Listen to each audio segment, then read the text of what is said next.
programme features live coverage of an African safari and may include animal kills and carcasses. Viewer discretion is advised.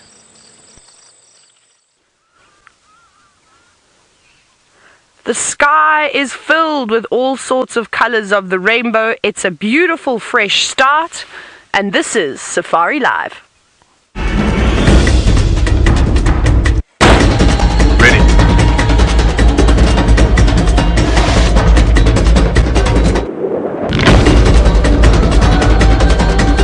Standing by.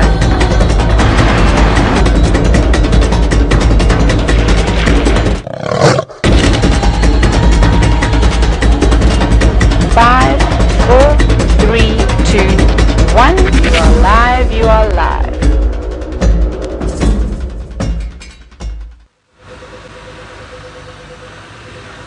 Good morning everybody, and welcome to another sunrise safari out here in the middle of Africa. My name is Taylor McCurdy, and on camera with me today is Fergus, and we're hoping to of course show you some wonderful animals. Now if you have just joined us, this is a live and interactive safari.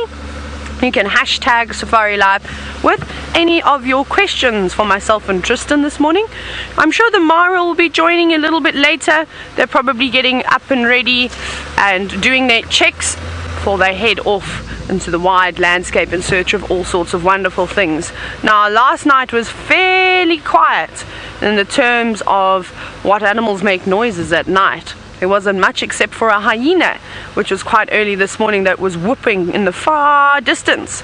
So I have no idea what's in store for us today. Perhaps some cats came on the property and were sneaking about. We're going to go and find out, and I think that's exactly what we're going to do to start off with. Is we know that there's been a fair amount of leopard activity sort of on Gowrie Main between Twin Dams and Shibamu Road, Treehouse Dam. I think we shouldn't waste too much time. Let's head straight over in that direction, and hopefully one of those cats will be out to sort of greet us. So we're going to go all the way down Twin Dams, but wow, just as we go down towards the water past Vuyatela Dam and this massive drainage system where we suspect Amber Eyes is keeping her cub or cubs, it's freezing. The temperature's dropped a couple of degrees, don't you think, Ferg? In your hand, hey, down here, I feel like we might have to put gloves on for the first bit of show. The cold front clouds, yes, there's plenty of cirrus clouds out this morning. Look at them. They're there, wispy. Oh, I can hear a grey-headed bush shrike. Should we listen to the sounds of the bush to start the day off? And there's even a beautiful turtle dove that's silhouetted in that tree just over there that is singing away beautifully. Just straight there in the middle of that dead tree. Right, so what I'm going to do is I'm going to sit very quietly now, and this is where you turn your volumes right up.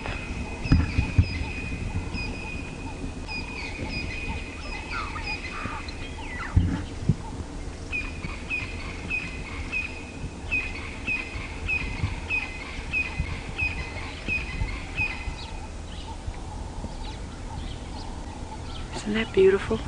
Now I'm hoping that the grey-headed bush shrike is going to call again. It was doing its territorial call. We'll give it another 30 seconds or so.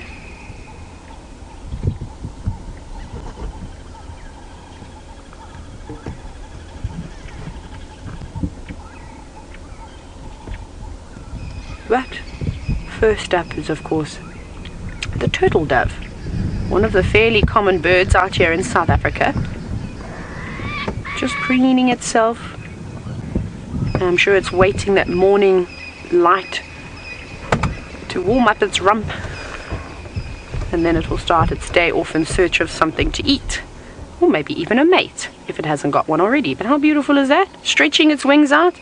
That's very important before you fly, is to do your stretches. It's the same thing before you go for a run or you do any type of exercise. You've got to do a couple of stretches, and in the bird's case you also get rid of all the old feathers that you don't need. But thank you very much, turtle dove. What we're going to go and do now is we're going to head across to Tristan, who's driving about, and he'd given me a little bit of inside information. He's going towards the hyena den. We are indeed. Well, we're not driving about actually at this stage. Wendy's being full of nonsense this morning, so I'm busy trying to calmly talk to her and show her a beautiful sunrise and that all that's going to be okay and that she can stop her nonsense and we can actually have a good morning out. Right, my name is Tristan and on camera I've got Craig, aka the Batman, and as we say we are going to be trying to make our way slowly towards the hyena den. It seems like a perfect morning to go there. There's a slight little cool breeze blowing, but other than that the temperature is actually really nice this morning. So we're going to try head to the hyena den and hope that we have a little bit of luck. Now remember, you can use hashtag Safari Live if you have any questions, or if you saw anything on Dam Cam or heard anything last night. I know Taylor mentioned and I mentioned in pre-show that it was a quiet night, but maybe somebody heard something that will give us something to follow up on. It's not like yesterday morning where we had the lions roaring and there was lots to kind of get onto straight away. So I'm going to go to hyena den and sit there for a little bit and maybe we'll hear something from there and get lucky. Right, onward and forward we go. It's just such a beautiful skyline that we had in front of us, and it's sort of difficult to stop. There's these kind of blues that come down through yellows and then into oranges as the sun is starting to come up. So we're going to try and see if maybe backdrop with some little hyenas. That would be nice. Some hyena cubs would be a perfect way to start the day, I would imagine. And if nothing there, then I think maybe it might be good to go and check Treehouse Dam and the southern sections for our friend Hosanna. Maybe he came back, or even Tingana, because we know Tingana was cruising around in that general vicinity as well, and we know that he can cover some fair distance, so we'll have a little look around for him. Now I'm sure that there's going to be a hippo either at Twin Dam. Now the reason why I say that is you can see here in front of us, as on the left hand side of the road, there are some big paw prints that are coming down, and these paw prints are all, well, not paw prints, they're footprints. You can just see the smudges on the track there, and those are all from a hippo. So this hippo is either, like I said, gone towards Twin Dams or it's gone to Treehouse Dam. So it's going to have to be a bet as to see which dam. Maybe you guys can let us know what you think which dam is going to be in on hashtag Safari Live, Treehouse or Twin Dams. I'm going to go with Twin Dams on this one. I think it would be quite special to have a hippo in Treehouse because I haven't seen one there before, but I think this guy is going to be ending up going all the way towards Twin Dams. And it seems like it had a nice walk around. It came from sort of Sydney's dam side, down via Tele Access, and then all the way through Quarantine, and is now heading down towards the south. Right, now, the complete opposite of south, all the way up in Masai Mara to the north of us with Brent Leo Smith. So let's go say hello to him. Yeah. Good morning and welcome to the magnificent Masai Mara. My name is Brent Leo Smith. I have sensor. He's the boys from the Para on the vehicle together today for the in Kenya. Who would have thought two boys from Maritzburg would be on safari in the Masai Mara, bringing you live wildlife? If you want to ask any questions, hashtag Safari Live on Twitter. Now we're slowly making our way down the Olololo escarpment at the moment, and hoping to find the wonders that lie below. And at the moment we've just got some zebras, so we'll stop next to them. The zebras are slowly moving their way from, well, this is the resident zebras, are slowly moving their way from their wet season grazing, which is on the escarpment and above, and every day we find them a little bit lower, and here we go. We're about halfway down the escarpment at the moment. It's quite an interesting ride.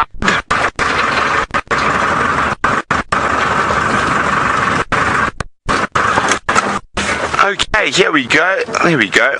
A beautiful group of zebra.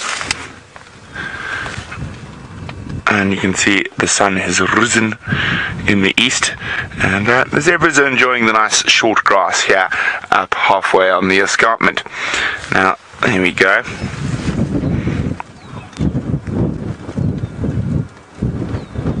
Now, zebras are bulk grazers, so they're not so fussy, but they do like good sweet grasses, and fortunately for them, the Mara is full of sweet grass. Well, there's a warthog disappearing in front of us to the right slightly, Sense. There he is. Oh, to the right of the last zebra. Hello, pig. But as I say, we've got the whole Mara ahead of us, and we're going to go have a look what we can find.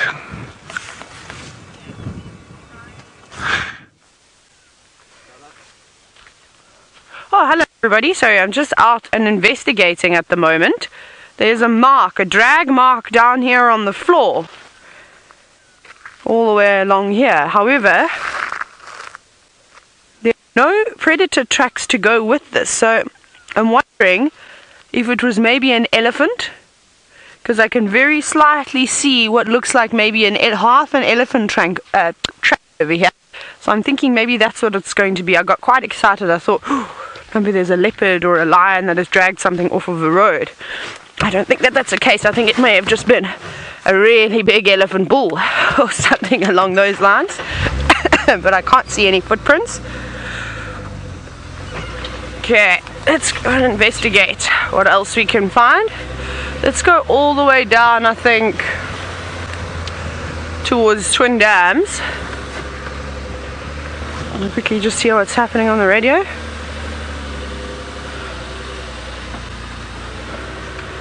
Ooh.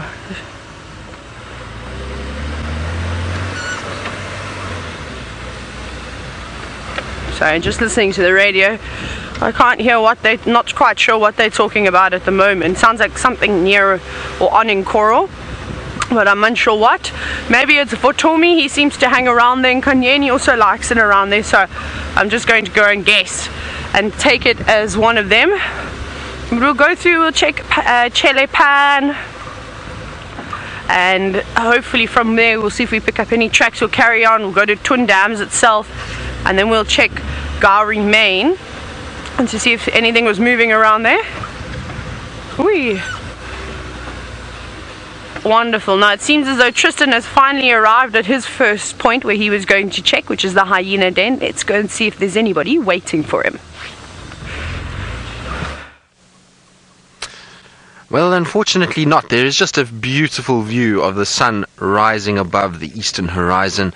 You can see there's the big giant orange orb slowly but surely coming over the top. Well, actually not slowly. Here in Africa the sun tends to rise very, very quickly. In fact, if we watch it, you'll see it will kind of just pop up over the horizon, and there you can see those blues that I was talking about down into the yellows and then down more into the oranges at the horizon point.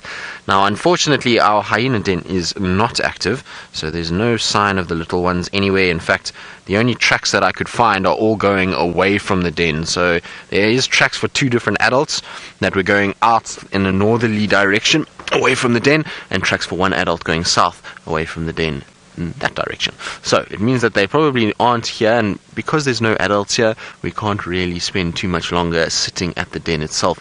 Sometimes if there's an adult around and no sign of the cubs, then we can sit and spend time, but when there's no adult around, we don't want anyone being attracted to this area or any sort of bad things to happen to the cubs, so we leave it as a closed sighting.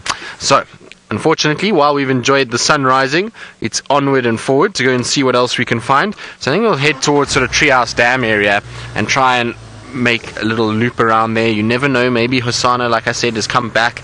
It would be nice to actually spend some time with him and not have a brief 5-minute encounter like we had yesterday morning and yesterday afternoon.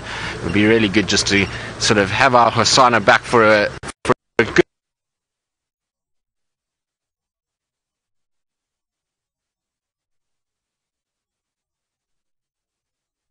There's some,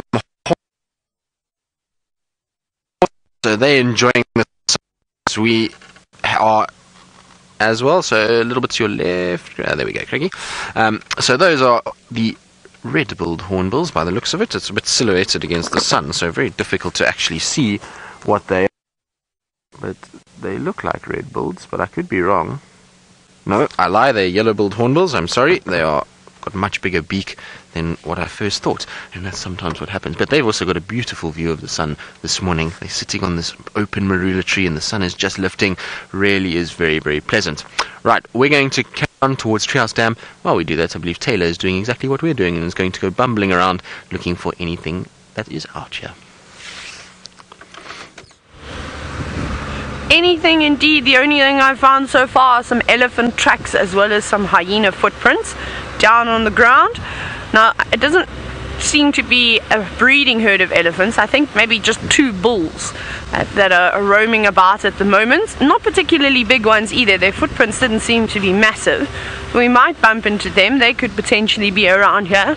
And perhaps those herds of elephants that disappeared off into Little Gowrie and just further south of us will come back today.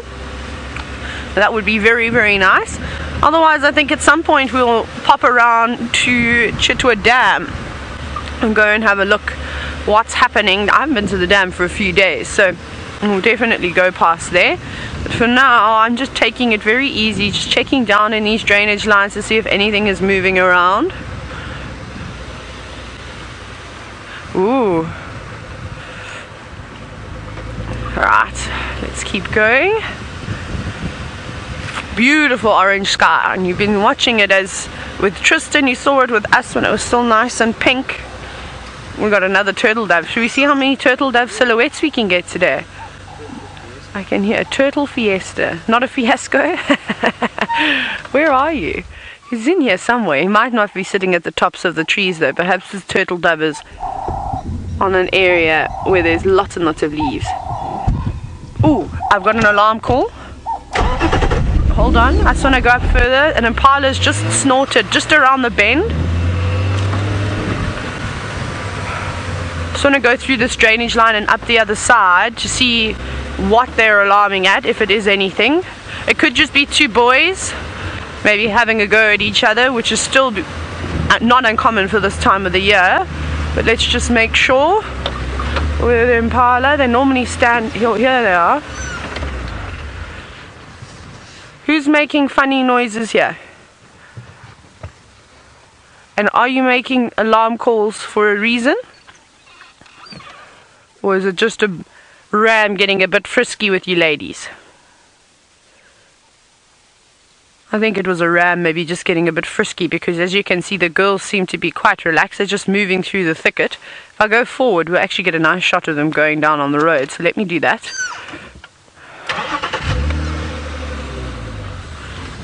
And just make sure that there isn't something slinking through the grass. There we go.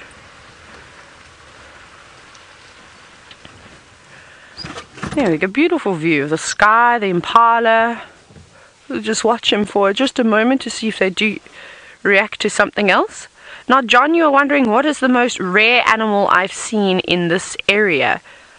Ooh. The most rare, it's probably going to be a bird. What bird is the most rare one that I have seen? Now you've got me thinking, John, so early in the morning. No, there's still impala alarming somewhere.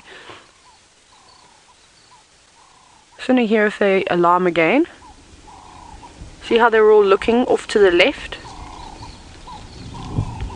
Well, there might be some impala around Leadwood Road, because that's actually where it sounds like it's coming now. John, I'm trying to think. Do I have an opportunity to think about this question, and I'll definitely get back to it. It'll probably be one of the birds, but now I have to try and remember. Oh, maybe the very brief visual I got of gorgeous bush shrikes. They're beautiful birds. They're not particularly uncommon. Up here they're uncommon, but down on the southern sands they're around. But they're even more ghost-like than the grey-headed bush shrike. You hear them all the time, but it's so difficult to try and spot them. So that would have to be on my list, but I only got to see them so quickly jumping in the leaf litter before they disappeared. I'm trying to think what else, but let me think about it. There'll be something. There'll be something else. Beautiful, all fluffed up, keeping themselves nice and warm on a frosty morning like it is today, and especially around these drainages and at twin dams. But they're moving away from where that other impala was alarming. Now, it wasn't an indefinite alarm call. It was just sort of a snort. And it could be the same thing as what this ram is doing now, just to the right of those impala. Oh, sorry, just to the left of those impala. So he's coming back to herd everyone around. He's got his head tucked in the grass. But I think, there you go. Now he's testing. Obviously one of the girls left a urine deposit down on the ground, so he was just doing a phlegm and grimace just to see if any of them are coming into estrus. Perhaps there's a couple that are a bit late. They keep looking over in that direction. Now he's going to herd them back across the road. You see that? He's circling, taking sort of the wide width now. and he'll push them back off to the right. But let's make our way around that side. I want to go and take a better look because they keep staring across into the distance. Right, let's go have a look at the dam and then perhaps just check Gowrie Main.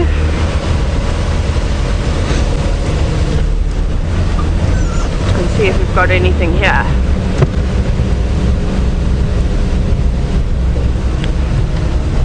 Nothing so far.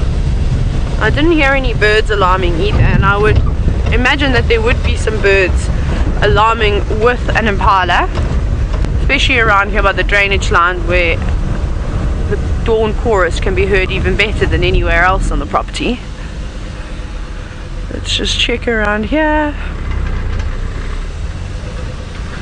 We're just checking, so we're going to check very carefully around here. I think I'm going to go and check Leadwood now, maybe Cheetah cut line as well, to see what's going on. But Tristan has arrived at Treehouse Dam. Let's go see if there's any spotted cats waiting for him.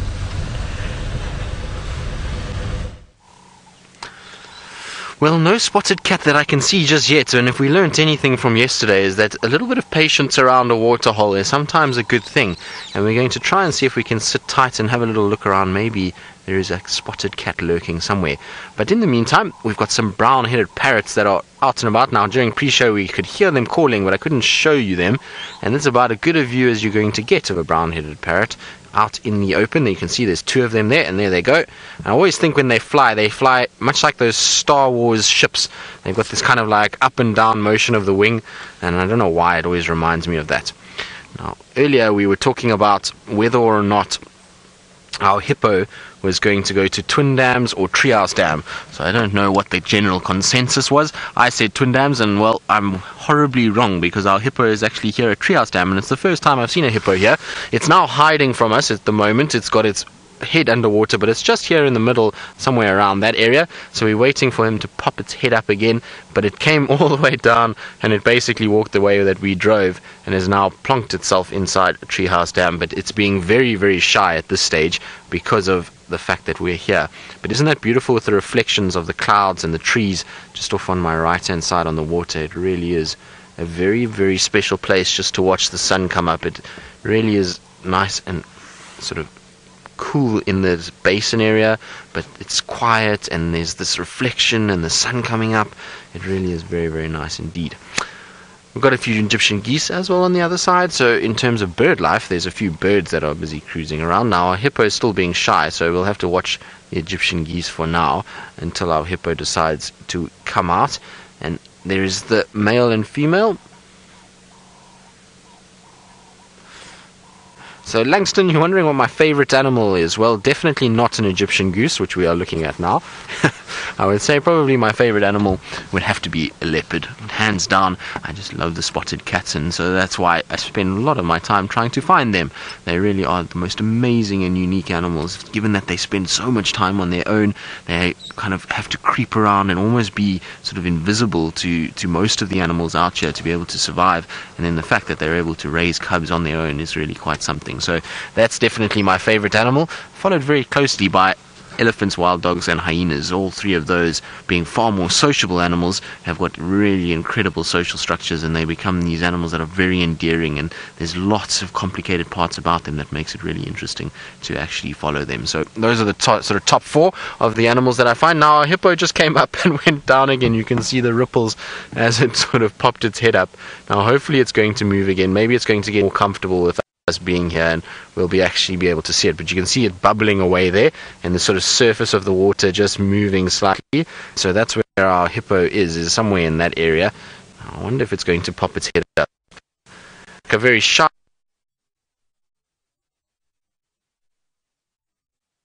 water that can be quite sort of to watch us.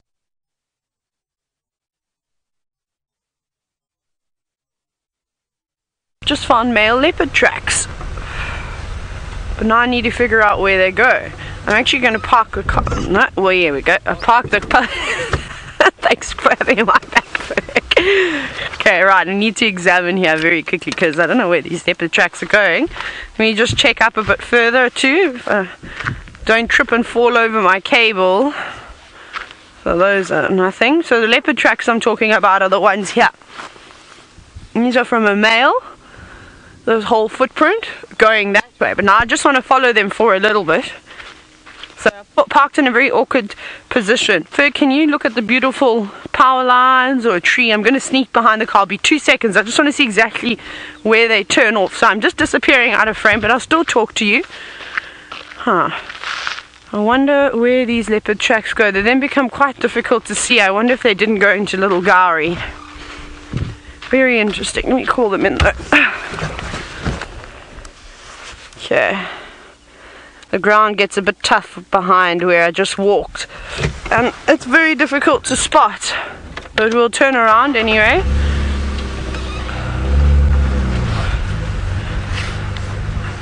I wonder who this is now. So it's so difficult to try and guess who exactly is walking around here, because it could be anybody. It could be Tingana.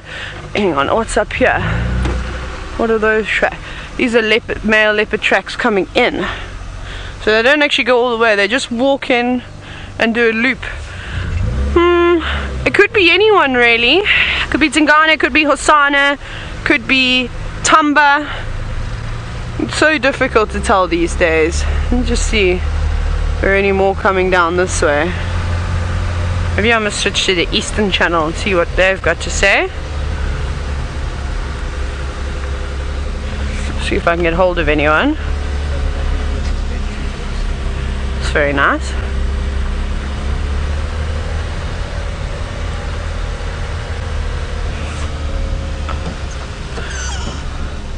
Sorry, I'm just quickly trying to hear what's going on the radio. Is that good?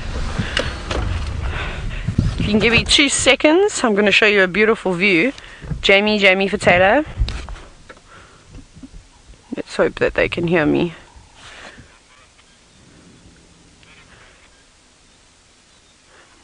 Now it's hard to try and get a gap.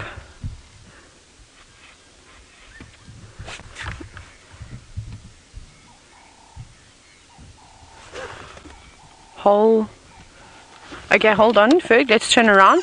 I don't know what they've got. I can't quite hear, but it sounds like something's heading towards Gowrie Main Triple M Junction. So let's go there. Let's go and figure out. Let's see if I can get into reverse first. Let's go all the way around. Sorry, Ferg, I'm bouncing you about. Like I said, I don't know what they've got, but I can hear something about Triple M Gowrie Main. So let's head that way, because, well, our traverse is right there. Whatever it is, if it just crosses north and goes into our property, well, that'd be quite exciting. But I'm going to try and get hold of these guys. Ryan for Taylor.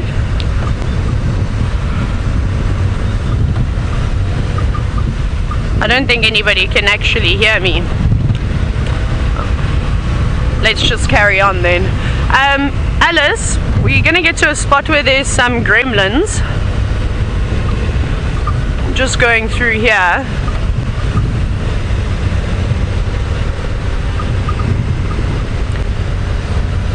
Right, so we need to go quite a far away, because we're just here obviously at the Mwachi, so we've still got a distance to drive to get to whatever is happening down on Triple M Gowrie Main. Like I said, I can't hear what they're talking about. I'll try to get hold of Shanae.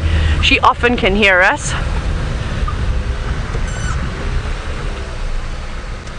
Let's give it a bash. Yeah, gremlins, don't even try your nonsense with us today, because I've got my panga. Let's see, did we make it, Alice? Did we get attacked? No, I think we're free. That's teamwork. Okay, phew. That was teamwork, eh? Ferg. Yeah. I think they're scared of you and your guns, eh, Ferg? Yeah. Your quick wit, especially your quick wit. I think that's exactly what they're most afraid of. But we're going to be sneaky. We're going to go and drive on the fire break to whatever is walking on Gowrie Main Triple M. We don't want to get ourselves into a situation where there's 35 vehicles in one sighting, so we will observe from a distance and then try and figure out exactly what is going on and then take it from there. But I'm just going to pick the pace up just for the moment. And I think those male leopard tracks, maybe they're tumbers or somebody, maybe they go down into Little Gowrie, because It's a similar route he walked the other day, where we had that beautiful sighting where he posed on just the edge of the Mawati on that sort of ridge, which was so lovely.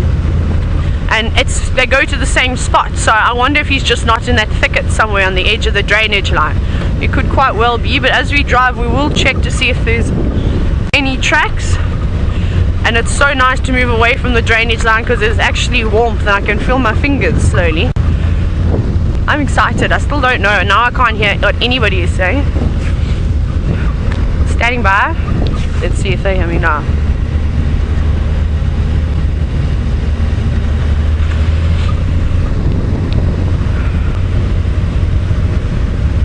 Oh, it's so difficult to try and hear on the Eastern Channel. Sounds like there's a bit of interference from something, so I'm not sure exactly what it is, but it's okay. Let's keep going. Try and soldier on. Like I said, definitely get onto that fire break.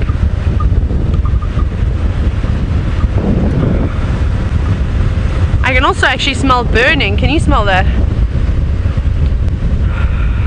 Ooh, we got a roadblock. Elephant. Elephant roadblock. Elephants. Oh my goodness, all the time, hey? Though I'm not too worried about this particular roadblock. We'll spend a bit of time with them. They look like they are going east, so they're going to cut property. Hello girl. Oh no, maybe we're not going to see elephant.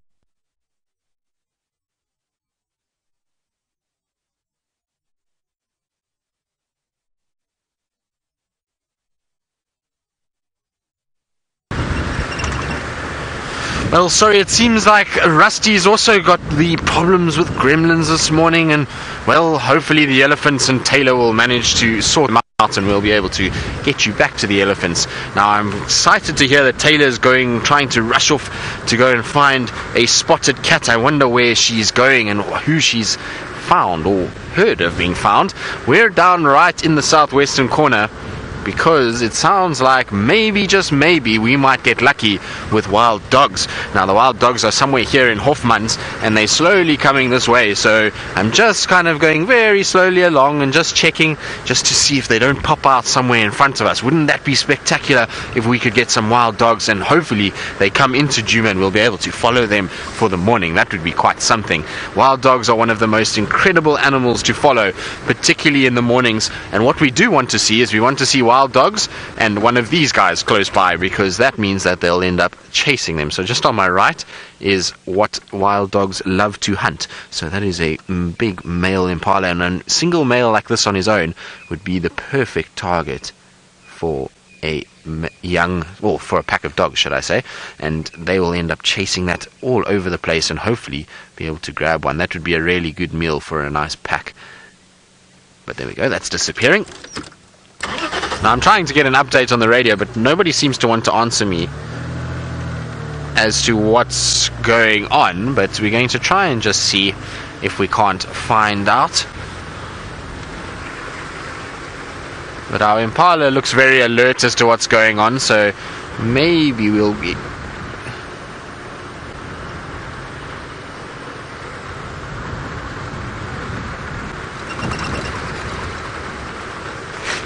Now, I'm just trying to see if there's no sign here at all.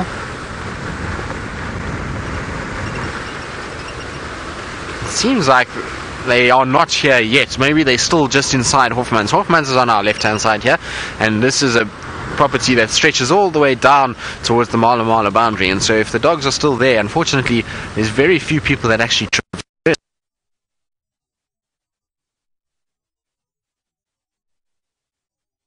what's going on, but I'm not sure where exactly they are at this stage. Let's see. Try and look south and north here quickly. Might be worth just doing a little loop around inside Djuma and just see. There's no tracks now for anything for Shadow or Cub or even Tingana coming north or Hosanna coming north, so I'm going to just try and see if I can't just do a loop, and hopefully by then the dogs might be back this side.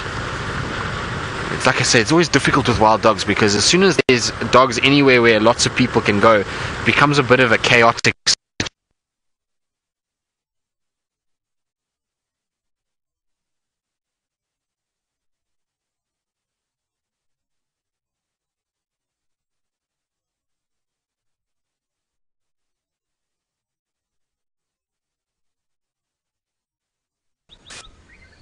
musketeer territory.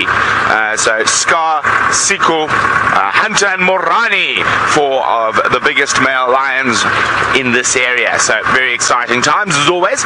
Now the nice thing now is we're on Pucker's second field run. And here comes a balloon truck. Morning balloon truck. Hi. Hope you had a good balloon safari. Oh, dusty, dusty.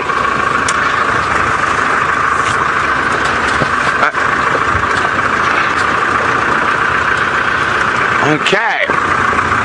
So you can see this line of trees up in front of us. It's the Mara River. And we're going to slowly make our way down towards there. And who knows what wonders await. Now, the one thing I'm very excited about while being able to drive in it's on its second field test. I took it on a village test yesterday. We drove around quite a bit and everything seemed to be working grandly. So we're now on its second live field test. And the thing I'm very excited, I'm sure quite a few of you are very excited about, is the fact now that it's much easier for us to do a bit of bird watching. So it's not all about the big hairies and scaries, and we're going to see what wonderful birds are around, and there are plenty. Now in the grassland areas, we're going to be looking for cisticulars, rufous-naped larks, plain-backed pipits, if we're really lucky, a rosy-throated longclaw. And remember, hashtag Safari Live if you've got any questions for us. Now, while we meander down towards the Mara River, we've got a large grey pachyderm back at Djuma with Taylor.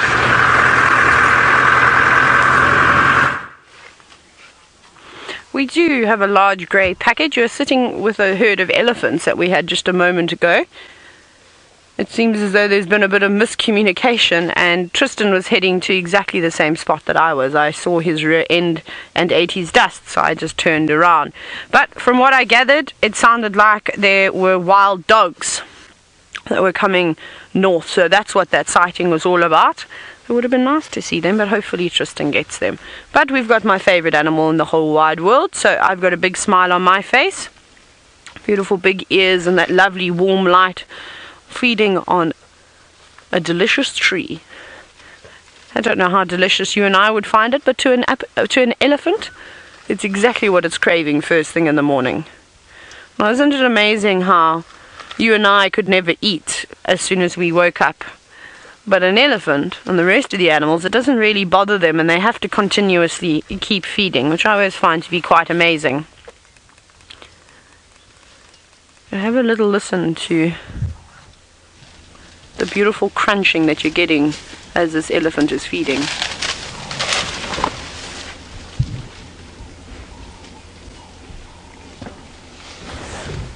We've got animals alarming behind us. Kudu.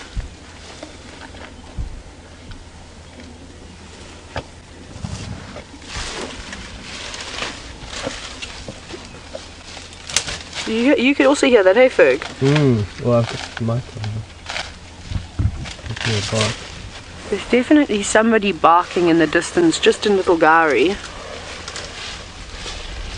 So I'm going to keep my eyes pointed back towards Gari Main. Now, a distance for a wild dog to travel. I don't know which pack of dogs it was.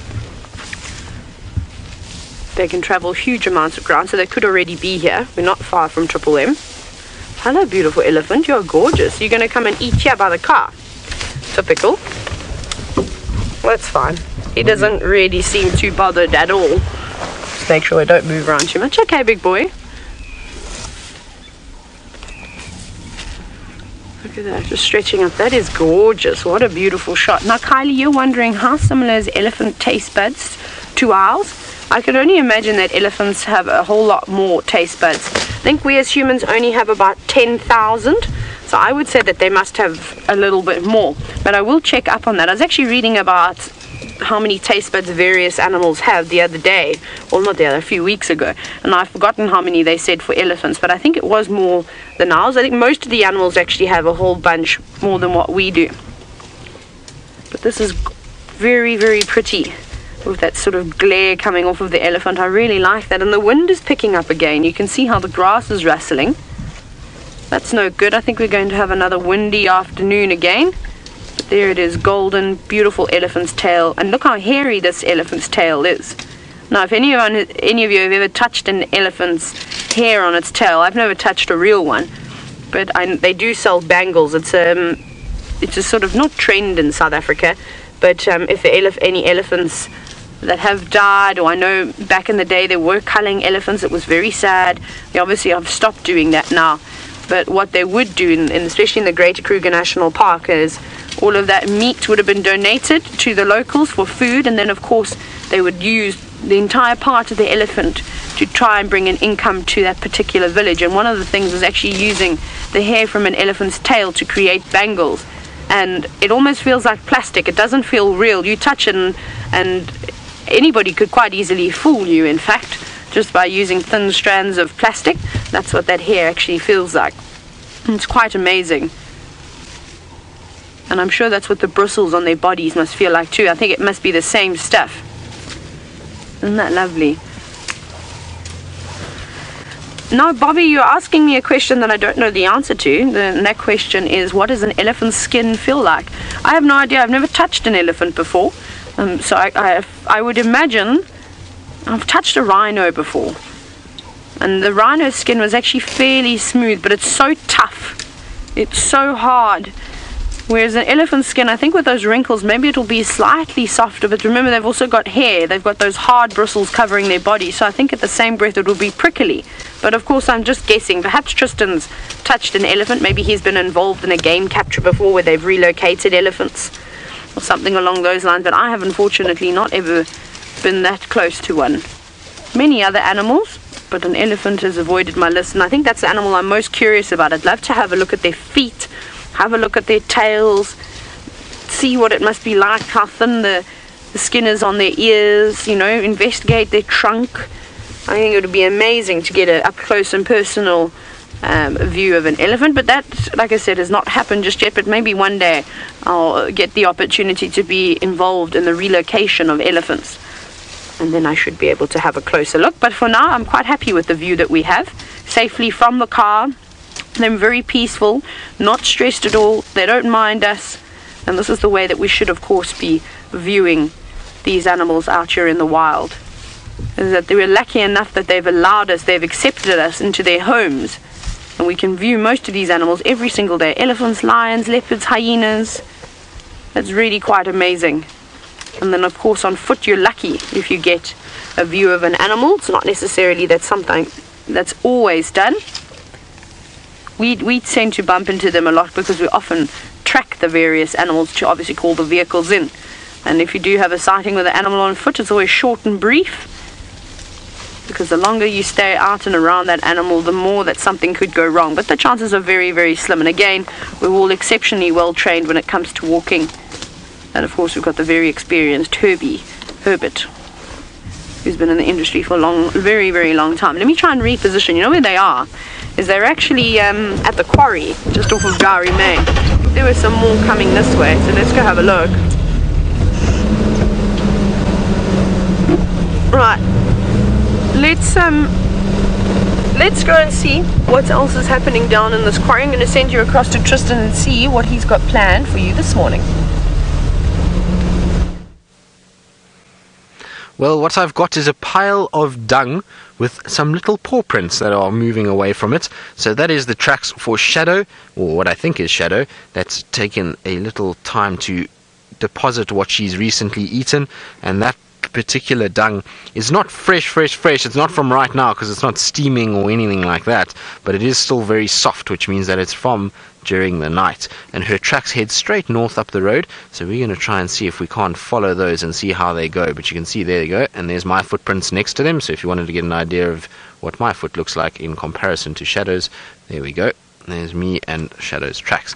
Now we're going to try and see. I'm hoping that she hasn't turned off into this big thicket on our left hand side, because if she's gone in there, it's going to be very, very difficult to try and follow there. It's an area that sort of gets very dense very quickly, and it's a massive section. So I'm hoping that she's going to be somewhere on this road here, and we'll be able to then find her. So I'm just driving on either side of the road because I can see her tracks still going straight up. And so while we do this and see if we can't find Shadow. Let's go across to Taylor, and with her elephants, sounds like a beautiful sighting in the morning light. It is indeed, and they're up on a little raised hill too, which is proving to be quite lovely. But you can see the sun is really just starting to warm up now. It's not quite that harsh light, it's still got the lovely golden tinge to it. And they are very peaceful again today. I suspect their behavior is going to change slightly though as the day progresses and the wind picks up, because as we know in this area, if we have a very still morning, then the chances of it being quite sort of fair for most of the day is normal. Yes, are you putting on a show for us, little one? Looks like a young boy getting very excited. Look at him, doesn't know what to quite do with himself. But I think we will get the wind, and I think they're going to feed right down towards us. Hopefully we've parked ourselves in a good spot where we're just sort of, they'll be feeding straight in our direction, so we won't have to move around too much, because there was that one big cow that didn't seem too happy with us. But we think we found ourselves a couple of boys. There's a couple of, oh, is it my favorite elephant? No, for a second I thought it was one of my favorite elephants with the kink in her tail, and this one does have a slight kink, the one on the left. You can just see her bottom is sticking towards us. I don't think it's quite that one though. Our one had a much more defined kink to it, but she's playing about with one of the youngsters and push and shove each other. So it's not just the boys that push and shove each other around. At a young age you'll find a little female elephants doing exactly the same thing. They also like to play. Here comes an older one. What are you doing? You've only got one tusk. You see that? Just the one tusk on the left. Well, it's, oh, sorry, our left. It's right tusk. Here comes out the young bull. They're all coming towards you. This is quite nice. Very, very nice. But you can see he's a young male. He's getting to that point now where he is getting quite curious with the females. And this is where that bullying process starts. So, young lady, as much as it is nice to play with the boys, I'd be very careful around here, because I feel as though this young man behind you is going to try and come and cause some trouble. You see, she's trying to move away from him. She's not particularly interested in his antics, and he looks a little bit disappointed by that. See how he's following her? Now, I think she's a bit young to be... Where is she gone now? This is the young boy. Where did the young girl go? Oh, she must have ducked behind the other side. No, he's chasing after one of the other bulls now. They're all coming back together. That's fine, as long as these three play and push and shove each other around, that's okay, as long as they leave the rest of the herd alone, the females in particular. They can push bulls of equal size, and that's exactly what they're going to do. Well, that's not nice. Give your opponent a chance to raise his trunk. But listen to the sounds, it's so nice to hear the clashing of the tusks.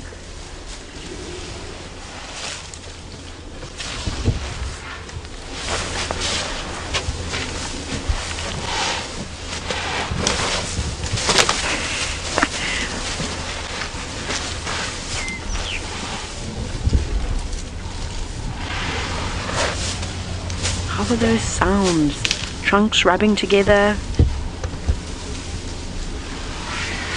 It's almost like as if you were sliding around on a leather couch. Oh, a big kiss on the forehead. That's very nice. It's not actually what that is, of course. As much as what we like to believe that is the truth, I think he's just displaying his dominance at the moment. And with the other elephant bull being slightly smaller and not really interested in playing, he looks like he just wants to feed. Sure, he's going to get annoyed with the older one and eventually throw tantrum and push back, and hopefully he will, because the one on the right will have the upper hand, because unsuspecting to his friend is that he's standing on a slope, so he just needs to push and shove. One or two big pushes and he'll push his opponent right down the side of the hill, and that might put him back into place again. And that's what happens. It's like what we saw with that little lion cub, the sighting you had with Ali. It's like that little one fought back. Very feisty for such a young cub, but it sort of had to, so that it, not disciplined, but warned the others, the older cubs, that you can't keep doing this to me, you can't keep pushing me around, I'm only a little thing, I'm delicate. And that sometimes works, and give them a bit of a fright more than anything, not necessarily that they'll get hurt. Oh, now you've lost the upper hand. Come on, young man. He doesn't really want to play at all, so he is being bullied at the moment, which is not nice. I would just turn around and give him a shove. There they go. He's retreating, the one at the back though. He's actually running away. He might come back down towards us. Let's see. I'm not going to go and drive right there. There he comes. And just because I feel as though they'll push and shove each other right into the car. Not necessarily on purpose, but just because they become so oblivious to what's actually around them when they play. Now, Edward, you're wondering if elephants are the only animals that communicate with inaudible sounds? No, I don't think so. I think there's many different animals. Whales are another good example, of course, of using infrasounds that are so low that we can't hear them. What else? I'm sure giraffe must communicate through something that we don't know. I know they use a lot of body language, so you can't really hear body language. You can just sort of observe it. And I think whales definitely... Maybe dolphins to an extent. Of course, a lot of the marine life. Oh. Did that come out the front or the back, Ferg? I'm not sure. I'm not sure either. I don't know if any of you heard that. You know what it sounded like? Right, that's the front. That is... Listen to the sounds. I think that's the front. It sounds like maybe a little one struggling to trumpet, or it's got its trunk in its mouth and it's trying to blow at the same time, creating all sorts of noises. Well, there we go. We have an orchestra of sounds today. I want to. Yes, I want to find that elephant that's making that noise. That's very interesting. Yeah, oh my goodness. Yes. Should we swing around quickly? Yeah. We're going to do a bit of repositioning. Because there's some more young boys that have just popped out that are now pushing and shoving each other, but it's quite lovely with the light and with all the orange leaves. Well, some of them are still green. That was such an interesting noise. Let's just sit here. I don't want to push these boys too much, of course. They're all around here and they seem to be playing quite a bit, so we'll just make sure we give them enough room to push and shove. Like I said, not that I'm concerned that they're going to attack us or anything like that. Look at this boy. Oh, it's this Ellie here. Does it have a short trunk, perhaps? So it's the elephant on the right-hand side that this one is playing with. We can't see it now. We can just see its head, but he's going to charge over there. It's that one that's making that noise. Just... Look how easily an elephant can disappear in the bushes, in case you're wondering. There we go, here we've got a battle now. They always do that, reversing out of shrubs as if to disappear, and then a surprise attack and race towards their opponent. I love the way the elephants rock sort of backwards and then bolt forward. We see the young elephant calves doing that quite often to build up momentum. It's really quite sweet. So that's who we're viewing at the moment. We're stuck with almost a mini bachelor herd, if you will. They haven't been kicked out from the herd just yet. They're still playing with each other. But all these young boys. This is lovely. Elephant, can you make that funny sound for us again, please? I'm very intrigued by this. And you see how he's the one on the left is retaliating now because his friend's got higher ground. Now, these two boys are sort of equal size now, and they must be around 15 years old. There you go. It is this elephant making this noise. Now, Michael, you're wondering if an elephant with one tusk, would it have less breeding opportunities than one with two? Not necessarily. I think almost an elephant with one tusk is a lot more dangerous. It's the same thing as an antelope with only one horn. It becomes like a knife, and they're really able to stab their opponents. So I think when you've got two tusks, sometimes you're restricted as to where you can, well, place your tusks on your opponent. And I think they can be a lot more dangerous. So no, I don't think so at all. I think it's fairly even. I think a bull with no tusks, maybe. Because how on earth do you fight properly, especially against another tusker that's almost being one person being armed and the other one having absolutely no weapons except mighty strength. Here we go again. The one on the right with one tusk is quite feisty too. Oswaldo, you said epic battle. It's getting to that point now. Just listen to this. is amazing. The sounds that are coming out of these elephants are incredible.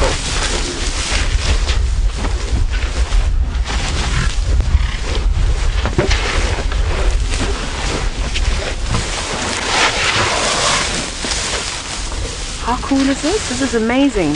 Now this is obviously not a real fight, but they're getting fairly rough now. It obviously all started out fun and games. And you know what it's like when siblings have an argument. It starts out fun and then one person gets hit or pushed and fall and they get harmed. And they just think, right, this is a nightmare, I'm going to start crying now, and then I'm also going to hit you back twice as hard. Go, go, go!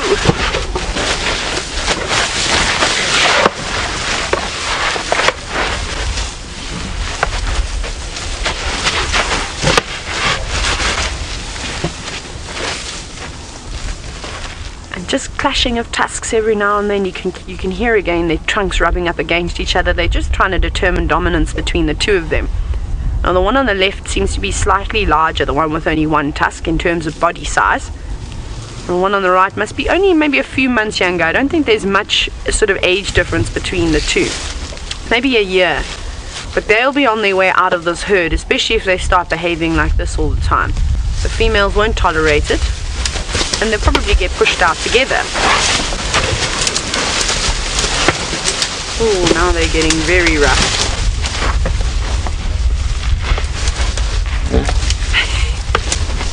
They're also trying to lock the trunks as they push and shove. Careful, you're twisting that neck around in a very awkward position.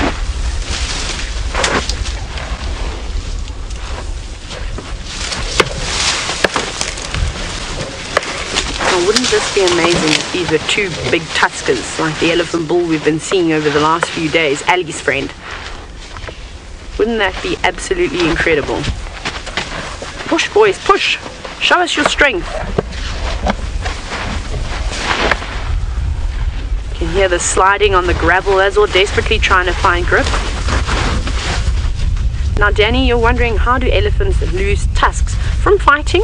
A lot of the time with the big ellie bulls, they can sort of chip away at them. If two big bulls clash tusks, it sounds like a gunshot, and they could quite easily break some of the ivory. Otherwise, it's not uncommon for elephants to either be born with no tusks or just one. You know, I don't know why this elephant is making that noise. I wonder if it's an interesting sort of sound. Sounds like it's trying to blow a vuvuzela.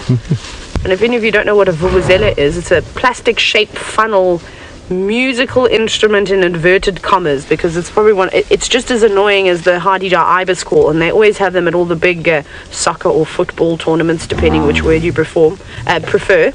And it sounds like a young kid still trying to learn, don't you think, hey Fergus? Mm-hmm. He's coming around, he's done a sneak attack, he's gone from being an elephant to being potentially a lion. You can just sort of see him sneaking out of the right-hand corner of the screen. The sniper, says Fergus. No, I think that bank was a bit too steep. He's coming back around now, so we should see him pop out on the left. Very interesting. So why he's making that sound with his trunk. You hear it sometimes with the young elephants when they're still learning to trumpet. Maybe this one just won't ever be able to trumpet properly, and instead it makes those noises. I promise it's not me doing that either. No, it's going for an aerial attack now. It's climbing the termite mound. What, are you going to jump down on top of your friend? Body slam. We've gone from, how's that? We've gone from pushing and shoving to now it's a wrestling match. Maybe he is going to jump down and off the top ropes and give an elbow into the chest. I've obviously watched too much TV when I was little. Wait, careful now, boys. I'm sitting here, hey? Yeah, so they know we're here. You know, just remind them every now and then that we are around. We don't want to be included in your battle. I'm going to kick you. Do you see that? And one tusk, I'll just kick you with my big legs. Now, Daniel, you're wondering if an elephant could be injured in a fight like this. Let me reposition for you, Ferg. I'll do that. Oh, is that all right? Yeah. Okay, perfect. So, in something like this, no, I don't think so. They're really just playing, Daniel. They wouldn't get to a point where one of the other elephants would say, I feel the need to put you out of your misery forever. That's not the case. This is just training. This is sparring. They're practicing for one day when there are massive tusker bulls like we have been seeing, and they will be challenging other bulls of similar size to mate with the breeding herds. So this is very common play behavior. I can't get over that sound. That's the most interesting sound I think I've ever heard an elephant make. Little ones do it, but I've never heard a fairly large elephant. I'd like to hear if it can do a full-on trumpet, so I hope it sort of gives us a good go. Okay, let me reposition now because he's going to go right out of frame, and I'll just pull the vehicle back slowly. Get another angle. Boys, come back here, don't run away. No, now they're going. They're disappearing. Okay, let's keep going then. They've just gone over the top. No. I don't know what they're doing now. They're coming back again.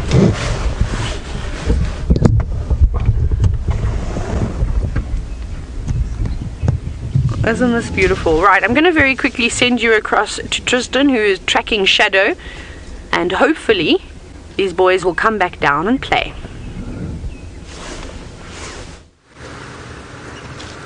Well, we are tracking Shadow, and by coincidence it's heading right towards where we get all our signal from, so hopefully we won't have any problems with gremlins around here. And I'm just quickly checking because the last track that I had came off Zoe's road and was heading sort of in a northwesterly direction, so I wanted to just check here and check around this area and see if she perhaps is not somewhere near our repeater station. I wonder if that's not where she's lying up. So I'm just having a little look around and just seeing what's going on here and checking all these little tracks, because this is an area we very seldom drive, and so that's why I just wanted to come and have a little look here and see if maybe she's not in one of the trees or in this grass in this area, and see if she's not still lurking about. Now the tracks themselves are fairly fresh. They're on top of most of the nocturnals. There is one or two things on top, so I would imagine it was from sort of early hours of this morning, maybe sort of 2-3 o'clock in the morning, somewhere around there, and so she could still be quite far away. Also, it was just tracks of her. There's no track of the cub, which means that she's in all likelihood probably just doing a territorial patrol, which means she's going to move quite quickly. She's not going to be taking it very easy at all, and so I'm hoping though that we're going to be able to catch up with her before she crosses out towards Simamili, because if she's on her territorial sort of patrol, that normally means that she heads towards sort of Simamili side, and so I'm hoping we can try to catch her before she gets there. Now while we do that and try and see what we can find in this little area, let's go across to Miss McCurdy, who's still with her naughty elephant bulls. Alice, before I do anything, please can you whisper the word Simbambili in my ear again? I think an interesting word came out of Alice when she was trying to say Simbambili. It was very cute. But we're still with our two elephant boys. They're still pushing and shoving each other. And I have some good news for you. Our one tusker friend, whose ears you can just see flapping in the right of the screen, he actually did a trumpet, so he can trumpet. Maybe he's amusing himself by this other sound that he's able to make too. So that's sort of like a pre-trumpet. It's a bizarre noise. Any of you... I don't know how that's supposed to be intimidating, because I would just laugh if I was this elephant's opponent. I think I would just giggle to death and he'd win. So maybe it's a strategy. Maybe he's gone, I'm one-tuskered. Maybe I'm slightly disadvantaged. I'm just going to make funny noises. He's the comedian. Or always one of those, you know, like people, I always wanted to be in the band, but I'm just not musically talented, so they said no. Maybe this elephant feels that he's the same. But this is so funny. They just keep playing with each other, and then they're fighting over a very dwarfed marula tree. Who's going? There he is, and he's coming in. Ah, oh, it's beautiful with all the dust kicking up.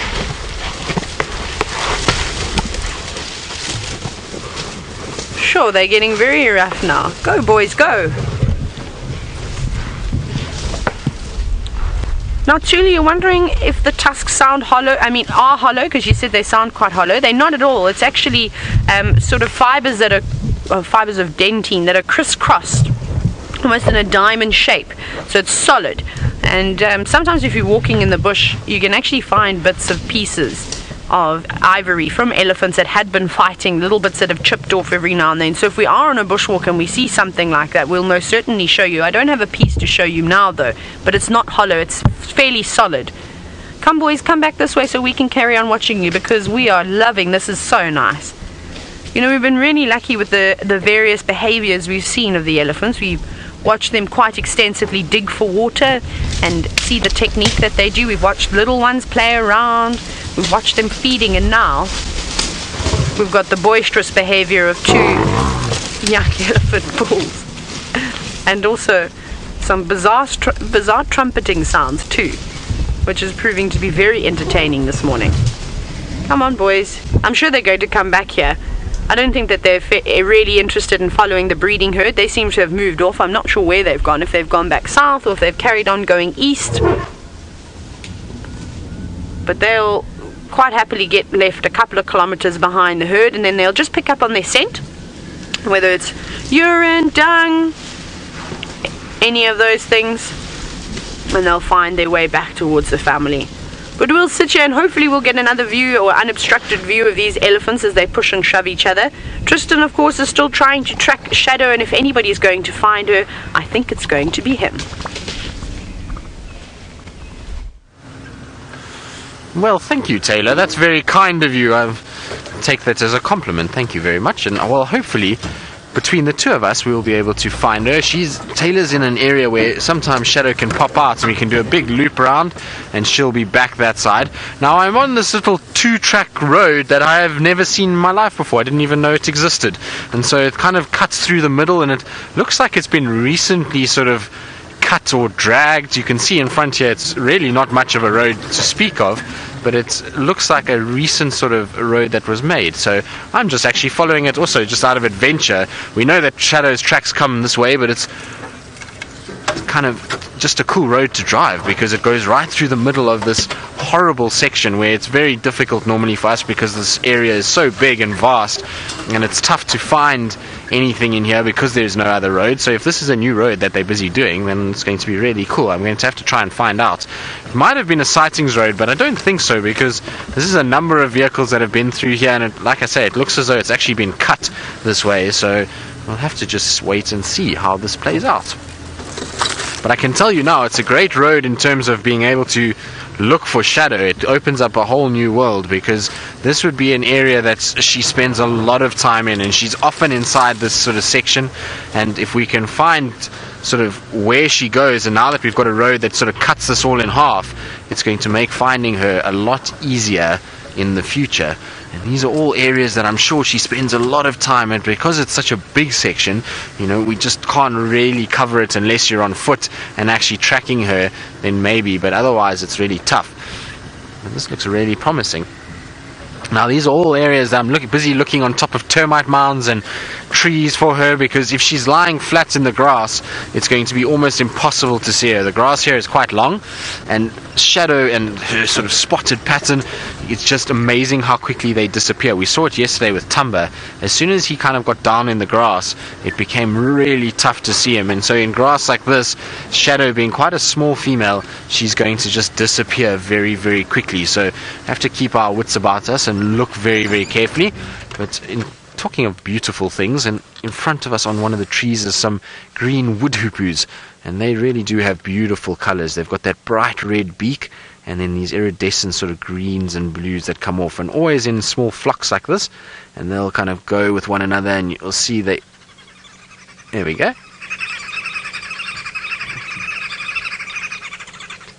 they make quite a bit of noise, as you can see, and they will wag those tails as they call to one another. And there's the rest of the group,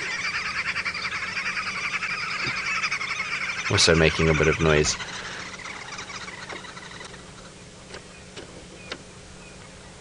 Right, we're going to carry on our unknown track and see where it leads us, and whether or not we get lucky with Shadow. And while we do that, let's go all the way across to Brent Leo Smith and see how he's doing in the Mara.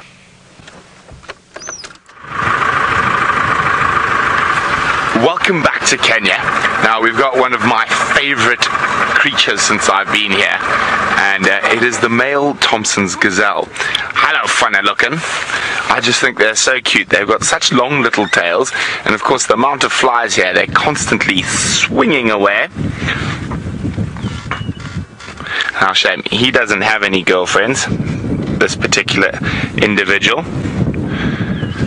Now, I saw there was a big herd of Tommies in the distance, but obviously he can't compete with the other males, and these single Tommies by themselves are often quite vulnerable for predation from cheetah and leopard.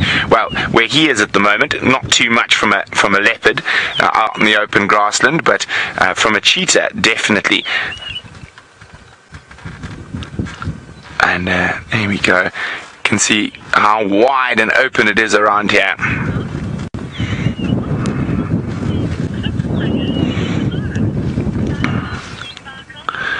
Fuzzman Sparkles is wondering what is the chance of seeing klipspringers in the Mara.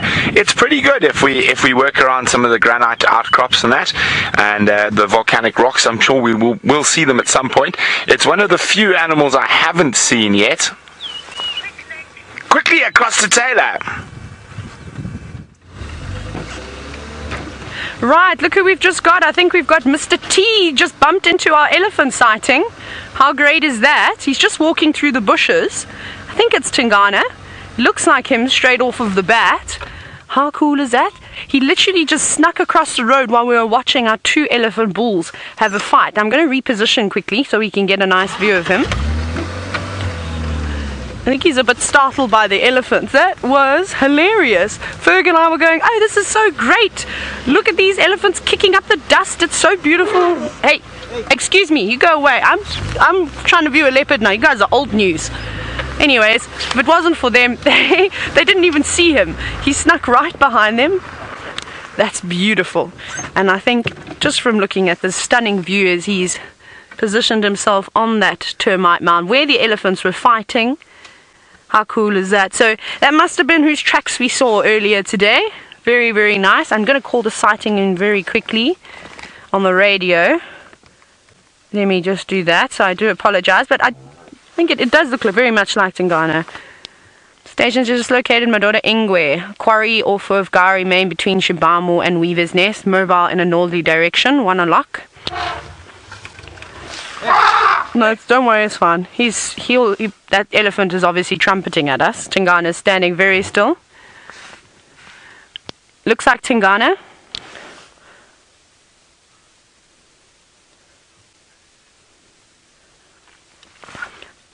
I'm going radio down though. I'm live at the moment, so you're welcome to make your approach. Right. Excuse me. It's our friend behind us. I'm just watching our little elephant friend. You can see Tingana's also watching him. Are you trumping at me or at the leopard? I'm confused now what he's doing. But Tingana's hiding in the grass, as you can see.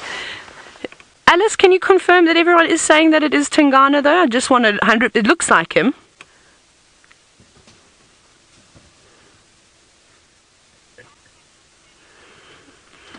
We'll try and look for that. Yeah, I think it is Tingana. I mean, I only had a quick look, but just straight away, that massive dewlap. He's got very neat ears.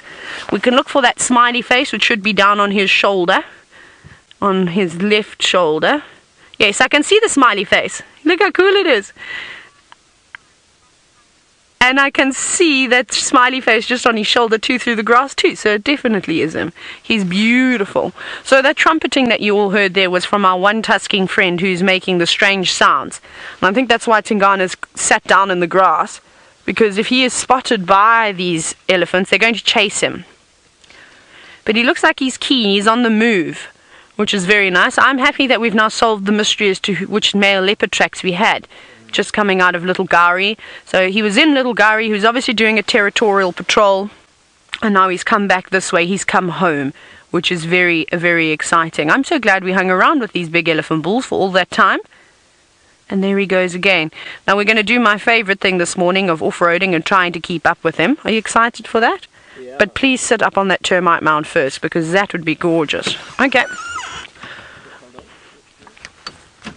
Cool. So we're gonna have to, so Ferg, we're actually gonna have to move because I can't go straight up that bank. I'm gonna have to go the long way around as well. So I'll go up a bit closer. I just need to get myself positioned a little bit closer, otherwise we'll lose him in the stuff. And all this thick vegetation. We'll have another look at him here. And then at least I've just got to go up a little slope. But how gorgeous is he? He's such a beautiful cat. And I still can't believe how much he's grown just in terms of width since I've been working here. He's definitely much larger than the resident male leopard down around Sabi, Lion Sands, and that is Mashabeni. He's much smaller in size. This is a real beast of a leopard. Look at that massive dewlap. The dewlap is incredibly big at the moment. He also looks like he has got a bit of a full belly. Have you got a limp, Tingana? I don't know if he is limping or if it's perhaps just maybe walking on unlevel ground. He's keen. He's thinking. Okay, let's keep going. Where are you going to go? I'm trying to figure out if I can go up anywhere else. I don't think so. It's very unlevel. Maybe he's going to come back down into the quarry again and that will help. Let's see. We won't be able to go down. It's very... Oh no, it's not too bad. Come on, out of gear. This is our problem now, as the quarry is obviously... Here he comes. Thank you, big man. And down he comes again. Just over here. What are you thinking? He's looking for something. Perhaps he's hungry, or maybe he is just going on a territorial patrol. He has marked once. You could definitely get that popcorn scent. That is typical from a leopard urine. Oh, you are going to be spotted by these elephants. They're coming back again. I think he's actually just trying to avoid them too. So he sort of darted across the road fairly quickly. And now he's going again. Right, we need to carry on moving. Now, White Lady Eon, you've said that he's definitely limping. He has got a slight limp, but that's not uncommon. Okay, now we need to go because we've got to really go the long way around. So that could be from anything. That doesn't look like a serious injury. Oh, now we've got to face these two. No, there's a leopard there. I'm not even bothering with you guys anymore. Now, of course, you can only imagine what's going to happen now. They are going to trumpet at me, they're going to shake their ears, but they're all riled up because they've been pushing and shoving with each other. Settle now, boys. You guys have got the entire Greater Kruger National Park to play. Look at him. I'll just go up here. I will. We'll just go all the way up here and away from you. Grumpy. I'm not going to let them bother me though, and I'm not going to react to them. I'm actually just going to ignore these two boys because their behavior is silly. I can see him and just sneak past the edge here. No, no, no, relax. Relax. Stop being silly. Okay, bye. Look at them. Now he's called in the reinforcements. It's actually really funny. They are the elephant. The one tuskers come charging in now. But I need to catch up to Tingana.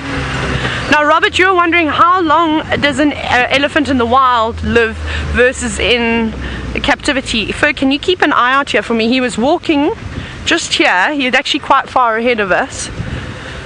Hopefully he comes onto Shibamu Road because that would be, I think I see him. Yes, I see him. I've spotted him. Checking warthog mounds, are we? So sorry, Robert. I'll get to it now. Your question. Just going in and out of 4x4. Elephants live longer in the wild. It's obviously I think for an elephant out here, it's a lot less stressful than it is to be confined in a small space. So I don't think the quality of life is very good when they live in captivity in small areas. Here he is. So elephants in the wild can live for up to 60 to 70 years. It's probably around the same sort of thing in captivity, maybe slightly less, but again the quality of life won't be the same. Now I need to just update everyone on the radio. The station Tingana is just passing the Shibamu Pans, still going straight north. We are just south of the Pans, one unlock.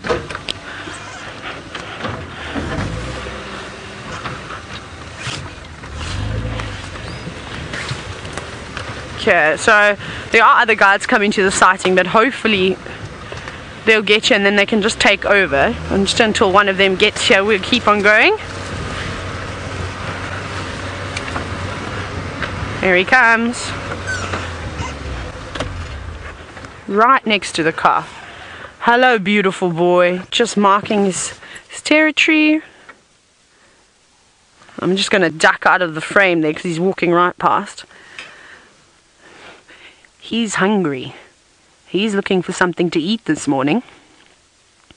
So guess what we're going to be doing? We're going to be following him for as long as he keeps on the move. Hi, boy. Completely relaxed with the cars. Did not even blink twice. Now he's going to this pan. Let's shoot across quickly, folks, so we can get him drinking.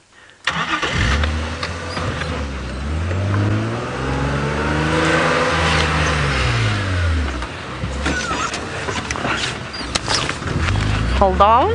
Just got to do a bit of maneuvering. He's going around that way. I want to obviously get in front of him and go back in towards this pan and then get him actually drinking, which would be nice.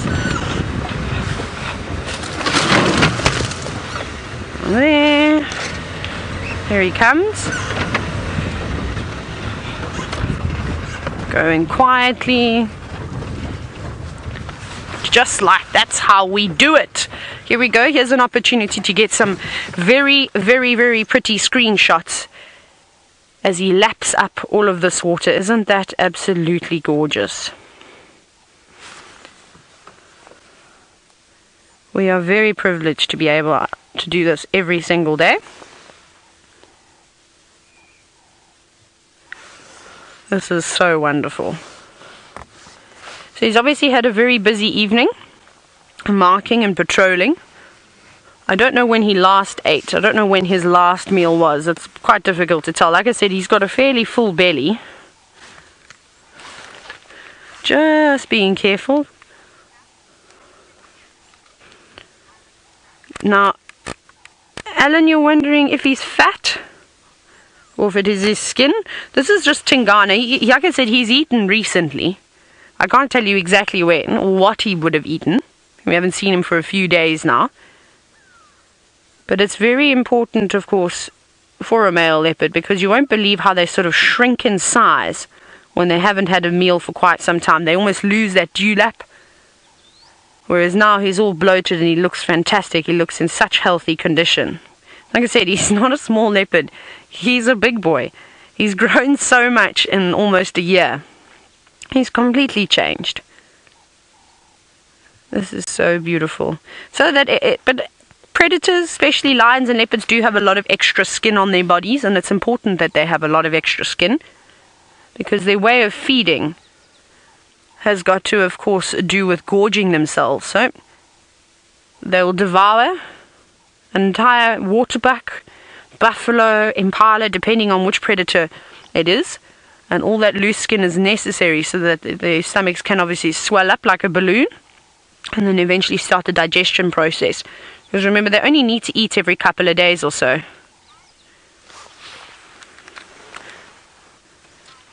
Now, Kylie, you're wondering why do cats drink like that? Well, it's important because as you watch, you see how he's using his tongue almost like a scoop and splashing the water up and drinking like that.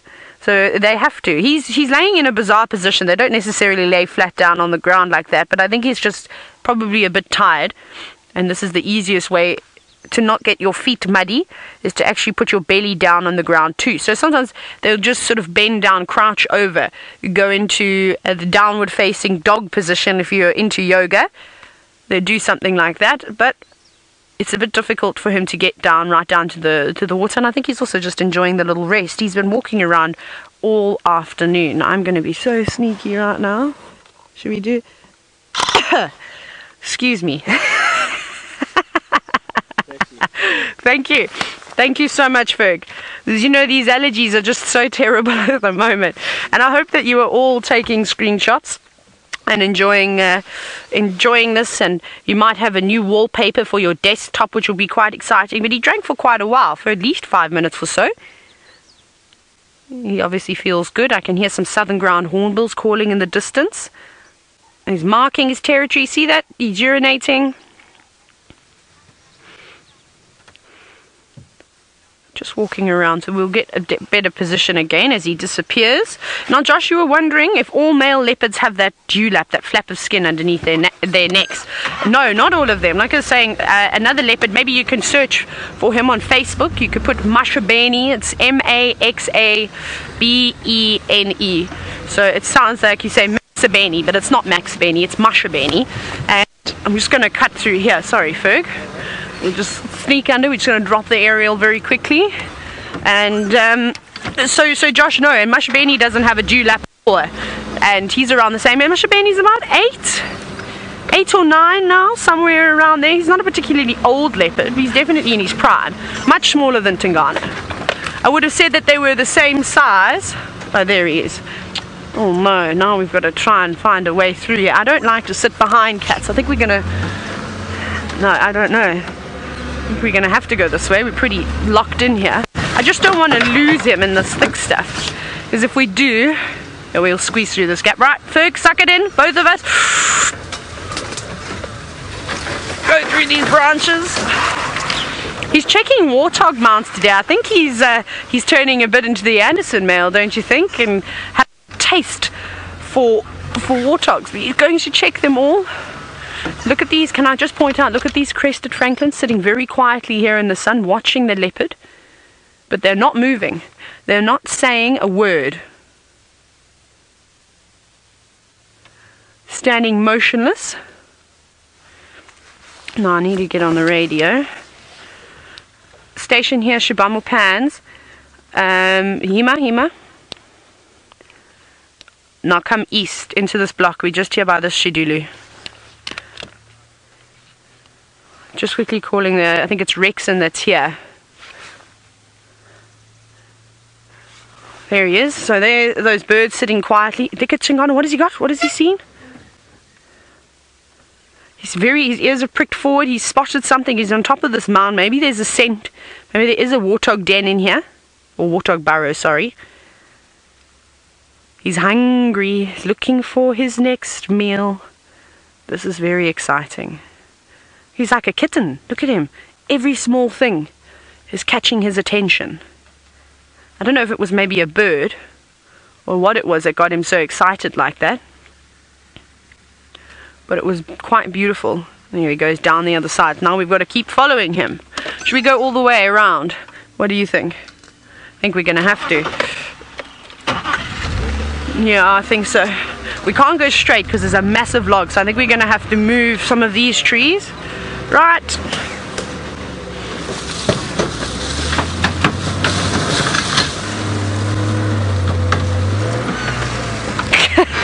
That bush willow is not going. No, I don't know how we're going to get around. Let's see if we can go through this way. It's so thick here. The elephants... I'm going to move that shrub. The elephants have been pushing things away here and everything around. Swatch of branches. So they've half pushed over trees. Now, these trees are fine to go over because you just go over the top of them, but it's the ones that are broken off at the base and that stump that's sticking out that can really do the damage to the car. So I just made a way so Rexon could come through because his car can't do what we do. So I'll tell you that right now. Now we've got to figure out where Tingana's gone. He was here.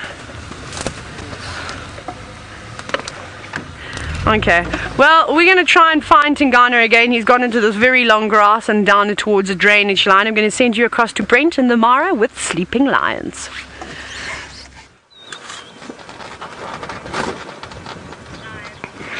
Well, that's how Tuesday mornings are meant to be if you're a lion. Isn't that a very comfortable looking lioness? Now, there's another, looked like another few behind her in the croton thickets. But there we go, there she's moved her head.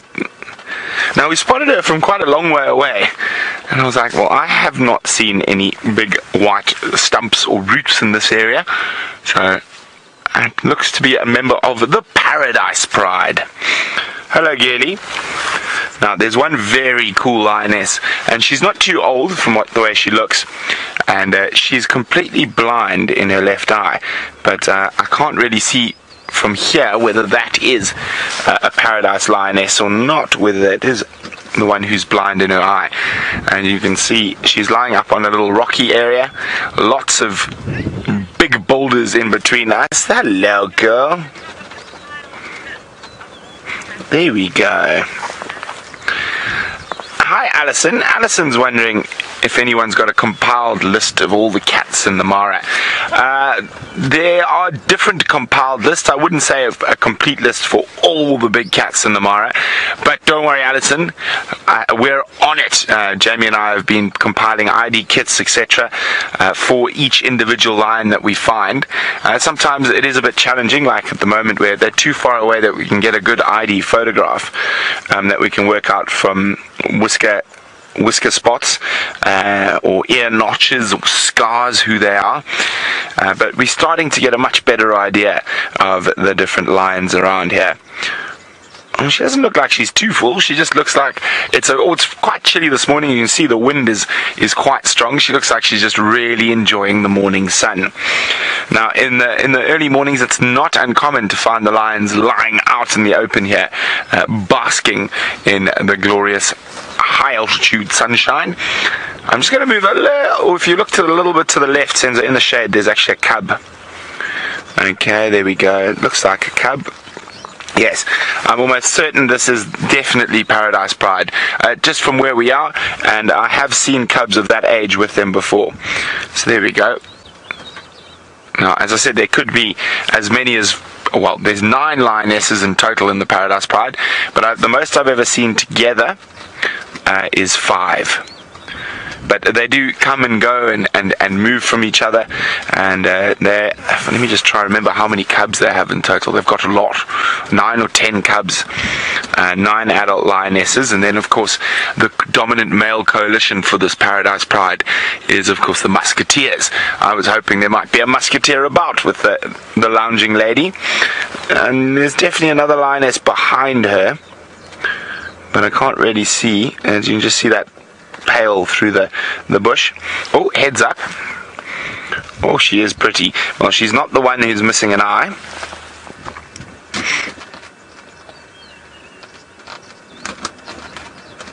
Come on, time to get up and go moving. Tim says it looks breezy. Indeed it is, Tim. The breeze has been belting through the Mara. It's actually a little bit less than it was yesterday. Yesterday morning, while we were doing tests and trying to get everything up and running, we were faced with a howling gale. I'm just going to move forward a tiny bit, see if we can see any other cats there.